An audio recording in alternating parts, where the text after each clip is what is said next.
Right now, we're in China at a massive hot pot chain where $7 gives you unlimited food, free flowing drinks, and a full dessert bar. And every single ingredient is literally floating past my head on a conveyor belt. We're having our first all-you-can-eat China-style hot pot.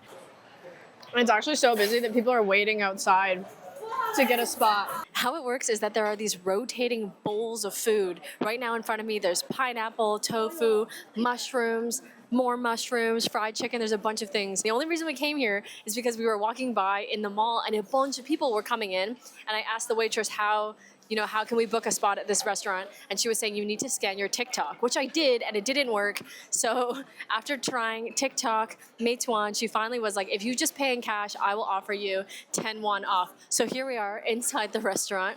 It is normally 59 won per person.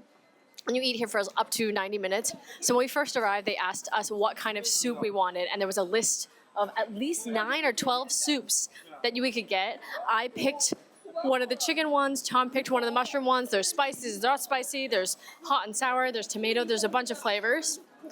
I gotta say, one of the things from the conveyor belt, the dantats, these are actually really, really good here.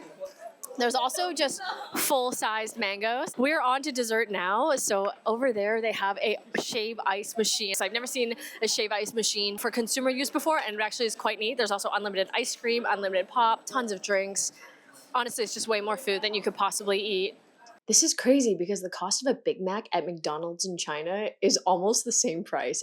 In this fridge, you get cups and bowls, and you take your bowl to come over here to the seasoning area. There actually is some suggestions on the seasoning you might want to mix together, but there's basically sesame paste, scallion, oyster sauce, mushroom sauce, sesame oil, basically a bunch of sauces, chive, flour sauce, whatever that is, along with sesame seeds, crunchy bits like peanuts, and regular sauces. Honestly, you could just come here and eat food you don't have to cook, like just chestnuts, fried chicken, mochi, a bunch of vegetables right now. There's takoyaki and spicy meat on a stick. There's also this mini layer crepe cake, cooked sweet potato. I love jackfruit. It's also watermelon, additional soup mix. Honestly, I don't know what this one is.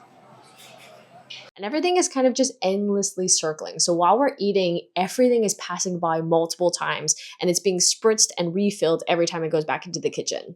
Unfortunately, I don't think you can really try to bankrupt this buffet. There aren't really any premium meats or premium seafood, but there are a lot of food items here. It really does make you wonder about the cost of groceries here in China. They have this DIY your own bar for dessert here.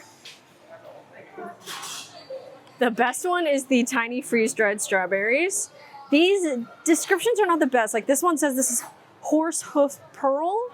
I don't think that's right, but you definitely get it in bubble tea. There's jams, there's passion fruit, yogurt, bits, coconut chips, taro paste. And then there's also a waffle machine here with instructions.